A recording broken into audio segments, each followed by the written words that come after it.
What's up, guys? This is Dan with Next Level. I'd like to introduce you to my mod sled for this season. Welcome, Gypsy Tears.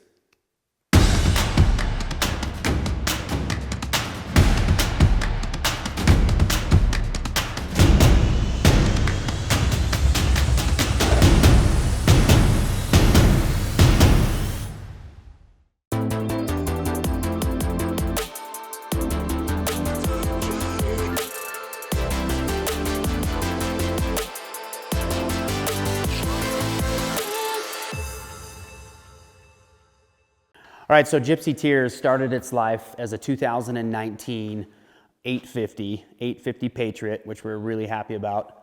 This is a 163 2.6 with a belt drive. And from there, quite a few modifications. We'll start with my favorite part of this that makes it look so blingy is the new Adams Alpine wrap from Arctic FX Graphics. Really kind of ties in the whole snowmobile. So great to see so many people out there wrapping their sleds using Arctic FX. Makes everybody's sled very individual to them, and this one certainly does to me. Just kind of accents all the features of the sled really well.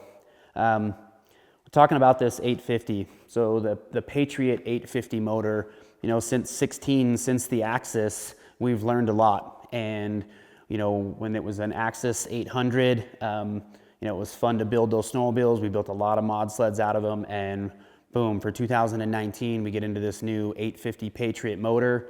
Were there some challenges? And the answer is sure there was. And so learning about this motor, learning just how strong this motor is as a stock motor was just unbelievable. So all things 850 definitely got a lot of us that are and continue to build mod sleds throughout each and every season. We're really excited about this new power plant.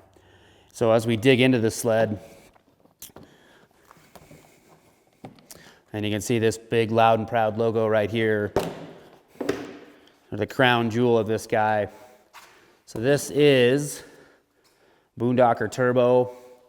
And because I wanted this snowmobile not only to be fast, but just reliable and make it simple for me in terms of just using pump gas, this snowmobile is now outfitted with the Idaho head.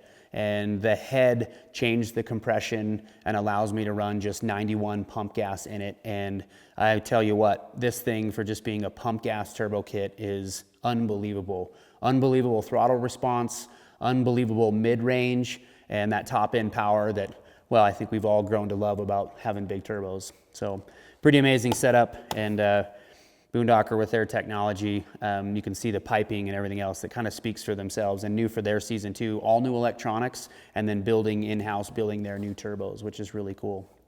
Moving forward on the snowmobile, let's talk about the suspension. So I've always been a float guy. I've been riding for Fox for almost 9 years. This is the new IQS, or Intelligent Quick Switch technology. I can change the dampening profiles from soft, sort of medium and firm, all from one control up by my brake lever, which we've done plenty of videos on IQS, and I'm telling you, getting to ride this snowmobile, especially with big horsepower, it's really cool that I can adjust my suspension on the fly. So really great setup, unbelievable technology there.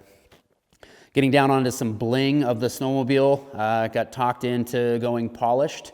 Those of you that know me, most of the stuff I do is black, or I have another color and it's flat black. So adding some chrome to the snowmobile and kind of blinging it out was a little bit nerve-wracking, but as it came together with the rest of the chrome that's kind of into the wrap and things like that, it really did make for an unbelievable looking snowmobile. So this is the new, thanks to Chris Brandt and Skinz, this is the new Free Flow front end. Right now I have it set up right in the center, so I have my bushings on either side of the spindle, making that a 37-inch front end. You can tell that there's some real cool trick. We've got some carbon fiber, actual carbon tie rod ends, trying to lighten up the front end of this all aluminum front end.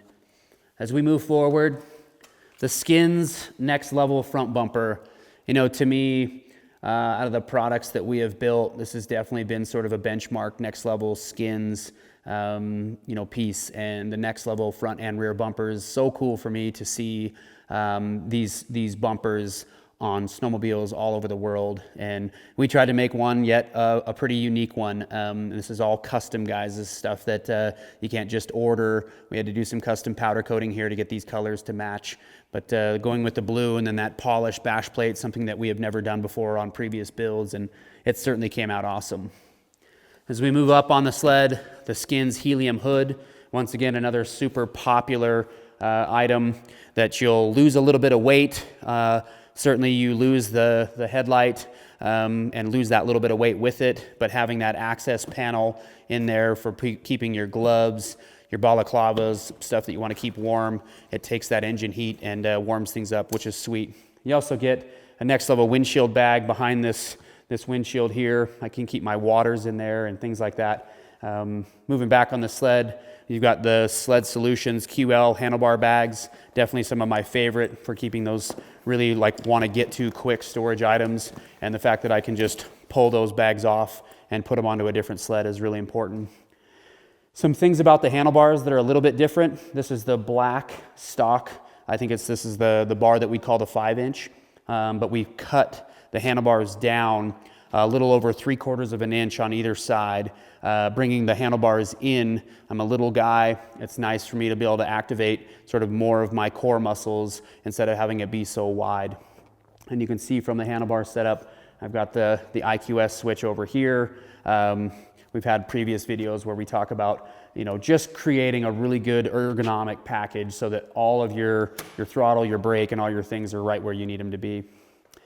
Moving back on the sled, next level low seat, tried and true, awesome product, and absolutely love the advantages that I have as a smaller rider, being able to transition from one side of the sled to the other. So the next level seat, this has been around since the Pro RMK days, obviously made little tweaks from the Axys to the Pro, but still kind of the same seat. Love the cushion, love the grip to it, love the look of it, and it's combined with obviously that rear storage that's back here. Still put some gloves, you can put some tool weight, even some water, things like that into there. So kind of creates a really cool looking sort of low to the ground, low center of gravity, slim package, which I like.